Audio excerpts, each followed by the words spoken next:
یہ ہے ناروے، دنیا کا 5واں امیر ترین ملک، جس کی 25% آبادی ملینئر ہے اور دنیا کا سب سے زیادہ ڈیموکریٹک ملک ہے۔ کسی بھی ملک کی خوشحالی ناپنے کے لیے جو بھی انڈیکیٹرز ہوتے ہیں، ناروے ان سب میں ٹاپ پر ہے۔ لیکن ناروے ہمیشہ سے ایسا نہیں تھا۔ 18ویں صدی کے آخر میں مشہور ناولسٹ تھامس مسلاس نے برف سے ڈھکے ہوئے ناروے کا دورہ کیا تو اس نے ایک ایسا ملک دیکھا جس کی قوم کھیتی باڑی کر کے اپنا پیٹ پالتی تھی۔ ایک ایسا پہاڑی ملک تھا جہاں پر ہوائی سفر ناممکن تھا، قصبے دور دراز اور الگ تھلگ تھے اور ان کے شہری بہت کم تعلیم یافتہ تھے۔ ملک میں 6 مہینے سردی رہتی تھی جس کی وجہ سے زراعت انتہائی مشکل تھی اور لوگ بہت مشکل سے 2 وقت کی روٹی پوری کرتے تھے۔ تھامس کے ناروے سے جانے کے کچھ دیر بعد ناروے کے حالات مزید خراب ہو گئے۔ ناروے کی اکانومی بالکل تباہ ہو کر رہ گئی، پورے ملک میں قحط پھیل گیا اور لگتا یہی تھا کہ اب غربت ناروے کا مقدر ہے۔ تو اتنا بڑا بدلاؤ کیسے آیا؟ ناروے اتنا امیر اور اتنا ڈیولپ ملک کیسے بن گیا؟ آئے جانتے ہیں اس ویڈیو میں۔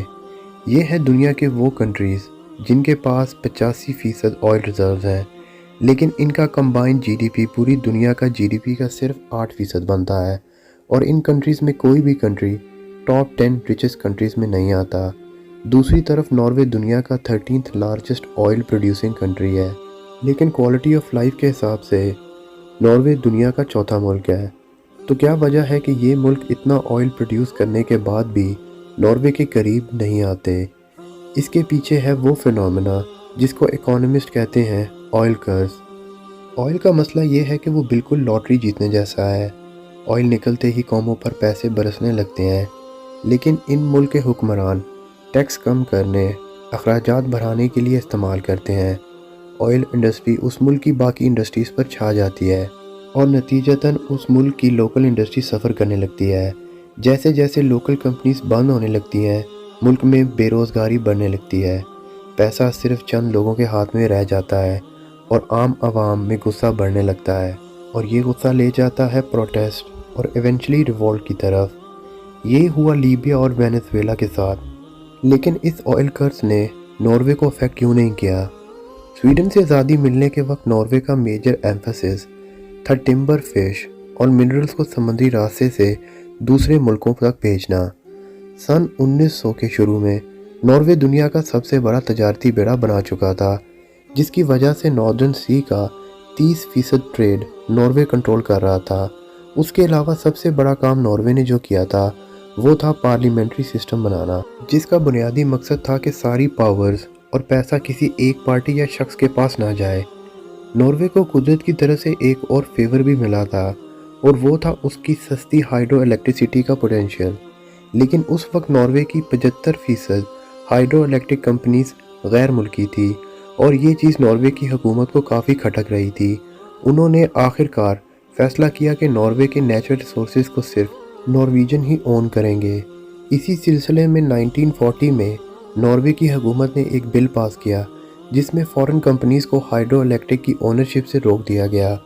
اسی دوران ریلوے، سڑکوں کا جال بچھایا گیا اور ناروے کی لوکل کمپنیز کو بھی مچ نیڈڈ بوسٹ ملا۔ 1945 سے 1970 کے دوران ناروے کی جی ڈی پی گروتھ تھی 3.3%۔ دنیا میں سب سے زیادہ ٹیکس ناروے میں تھا، لیکن ٹیکس کا زیادہ حصہ گورنمنٹ ایجوکیشن، لوگوں کے ویلفیئر اور لوکل انڈسٹری کو سپورٹ کرنے میں سپینڈ کرتی تھی۔ 1965 میں ناروے میں ان ایمپلائمنٹ نہ ہونے کے برابر تھی۔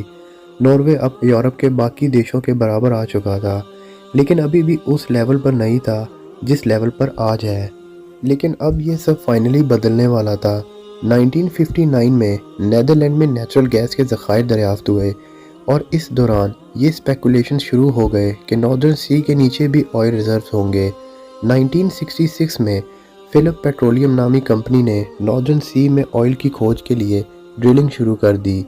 تقریباً 2 سال کی ڈرلنگ کے باوجود آئل ریزرو دریافت نہیں ہو سکے۔ سب لوگ مایوس ہو گئے۔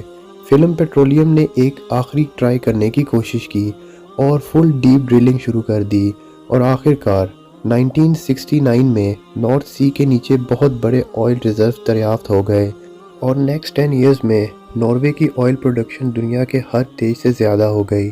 آئل سیکٹر نے ہزاروں جابز کریٹ کرنا شروع کر دی۔